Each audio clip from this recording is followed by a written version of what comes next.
আজ নিয়ে চলে এলাম বন্ধুরা গোবিন্দভোগ চাল আর আমের এক অনবদ্য রেসিপি। এই রেসিপিটা দারুণ স্বাদের হয়, মানে খেতে অমৃতের মতো লাগে। তো পরে স্টেপ বাই স্টেপ দেখতে থাকো এটা আমি কিভাবে বানালাম। Welcome back to my channel Purabi lifestyle. আমি পুরবী, আমার রান্নাঘরে আমার সকল বন্ধুদের স্বাগত আর অনেক অনেক অফুরন্ত ভালোবাসা। তো বন্ধুরা, আজকের দেখো আমি আম আর গোবিন্দভোগ চাল দিয়ে এক রেসিপি বানাবো। আমের প্রায় শেষ সিজন, আর দুটো আমি গোলাপ খাস আম নিয়েছি, এই দুটো আম নিয়েছি। আর আম দুটোকে আমি কেটে দেখাচ্ছি। আর আম দুটোকে আমি আগে ভিজিয়ে রেখেছিলাম জলে। আর আমি 50 গ্রাম গোবিন্দভোগ চাল নিয়েছি আর 500 গ্রাম দুধ নিয়েছি, 500 লিটার দুধ নিয়েছি। তো আমি নিয়ে নিচ্ছি, নিয়ে এটা আমি একটা পেস্ট বানিয়ে নেব। নিয়ে নিলাম, এটা পেস্ট বানিয়ে নিচ্ছি। দেখো আমি চালটাকে আমি পেস্ট বানিয়ে নিয়েছি। আর দেখো এরকমই দানা দানা থাকবে পেস্টটা। আমি এটা বানিয়ে নিয়েছি। এবারে আমগুলোকে কেটে আমি পাল্পগুলো বের করে আমি পেস্ট বানিয়ে নেব। তো দেখতে থাকো। এবারে আমি দুধটা গরম করার জন্য কড়াই বসিয়ে দিয়েছি। কড়াটা আমার গরম হয়ে গেছে। এবারে আমি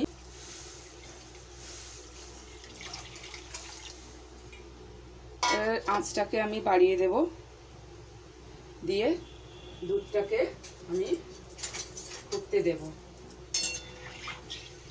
তো দুধটা আমি প্রথমে জাল দেব না, জালটা ভালো করে দিয়ে দুধটা যতটা আছে তার কিছুটা কমিয়ে নেব। তো আমটাকে আমি প্রথমে ভালো করে কেটে নেব।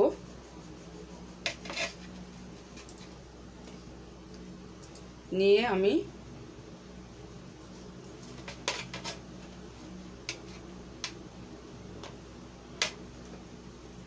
দু সাইডে আমি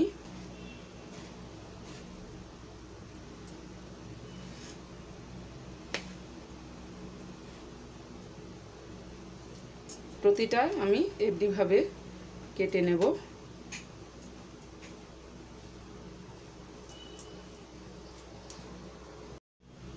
এবারে আমি একটা চামচ দিয়ে পাল্পগুলোকে এইভাবে বের করে নেব।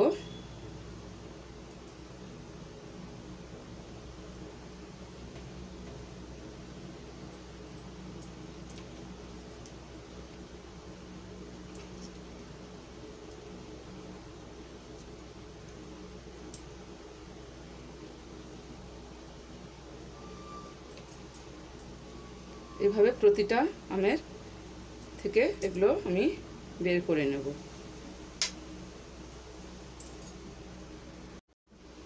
তো আমের পাল্পগুলো আমি এগুলো খানিকটা করে নিয়ে নিয়েছি আর খানিকটা নিয়ে নেব।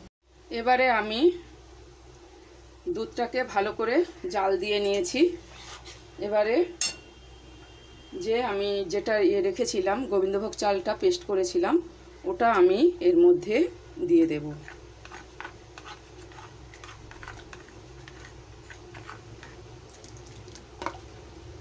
এটা আমি এর মধ্যে পুরোটা দিয়ে দিলাম। দিয়ে এবারে এটাকে আমি জাল দেব। আমি জাল দিতে থাকবো যতক্ষণ না এটা চালটা সেদ্ধ হয়।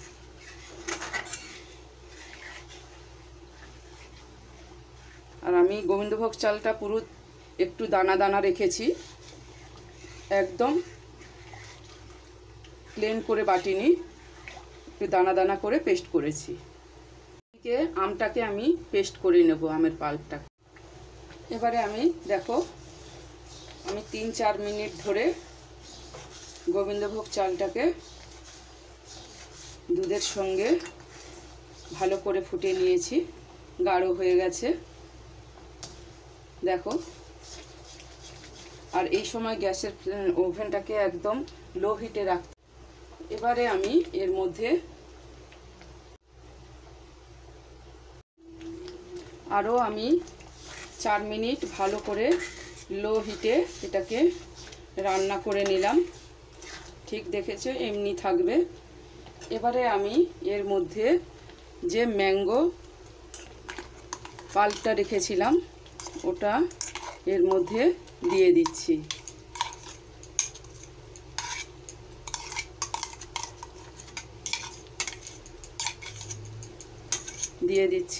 দিয়ে ওটা আমি ভালো করে মিক্স করে নেব।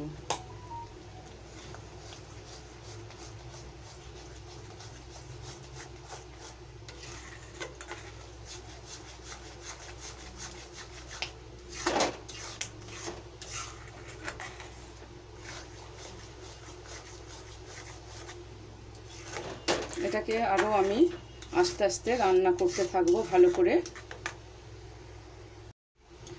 এবারে আমি এর মধ্যে খানিকটা কাজু দেখো ওপর দিয়ে দেব, আর চীনা বাদাম ভেজে গুঁড়ো করে রেখেছি ওটাও দিয়ে দিলাম। আর বাদ বাকি ডেকোরেশনের জন্য আমি রেখেছি।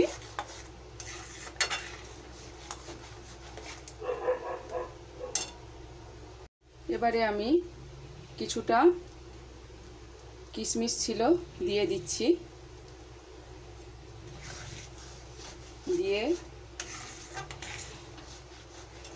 আবারও ভালো করে পুরো জিনিসটা মিশিয়ে নেব।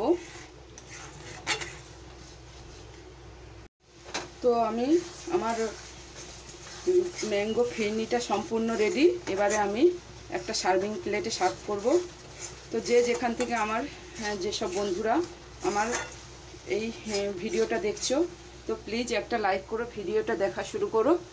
আর যদি আমার এই ভিডিওর কোনো অংশ তোমাদের মন ছুঁয়ে যায় বন্ধুরা, তো আমার চ্যানেলটিকে সাবস্ক্রাইব করে আমার বন্ধু হয়ে আমার পাশে থেকে যেও। তো এবারে আমি সার্ভিং প্লেটে সার্ভ করে তোমাদের দেখাচ্ছি কতটা সুন্দর হয়েছে। তো বন্ধুরা দেখো, একটা সার্ভিং বোলের মধ্যে আমি এটাকে সার্ভ করে নেব।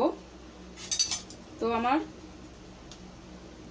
এই ম্যাঙ্গো ফিরনিটা কোনো অংশ যদি তোমাদের ভালো লেগে থাকে, আমার চ্যানেলটিকে সাবস্ক্রাইব করে আমাকে বন্ধু করে আমার পাশে থেকে যেও। আর পাশে থাকা বেল বাটনটি প্রেস করে দিও, যাতে আমি নতুন রেসিপি ছাড়লে তোমাদের কাছে আগে পৌঁছে যায়। তো আজ এই পর্যন্ত, আবার এক কোনো রেসিপিতে তোমাদের সাথে আমি পুরোবি দেখা হবে। আর ফেসবুক পেজ থেকে যেসব বন্ধুরা দেখছো, প্লিজ বন্ধুরা একটা লাইক দিয়ে আমার ফেসবুক পেজটাকে ফলো করে দিও। তো দেখো, আমি গার্নিশিংয়ের জন্য কাজু আর চীনা বাদামটা দিয়ে দিলাম, আর এখানে 2-3-4টে মতো আমি কিশমিশ রেখেছি ওটা দিয়ে দিলাম, আর ম্যাঙ্গো পাল্পগুলো আমি দিয়ে দিচ্ছি,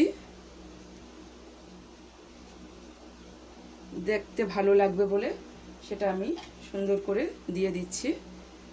আর এদিকে আমি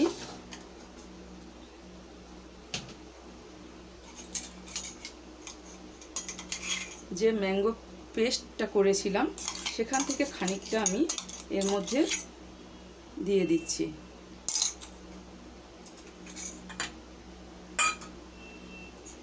তো বন্ধুরা, আজ এই পর্যন্ত, আবার কোনো এক রেসিপিতে আমি পুরোবি তোমাদের সাথে দেখা হবে।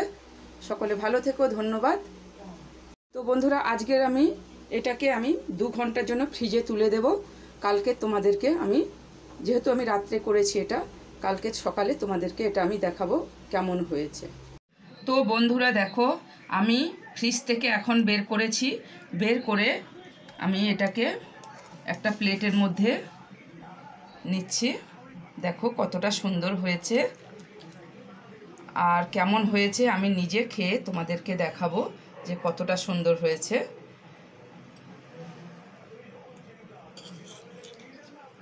তো আমি নিয়ে একটু খেয়ে দেখাচ্ছি কেমন হয়েছে বলবো। বন্ধুরা, অসাধারণ হয়েছে ম্যাঙ্গোর এই রেসিপিটা। আর তোমরাও আমার মতো এইভাবে বানিয়ে দেখো, তোমাদেরও নিশ্চয়ই ভালো লাগবে। আর আমার কমেন্ট বক্সে কমেন্ট করে জানিও।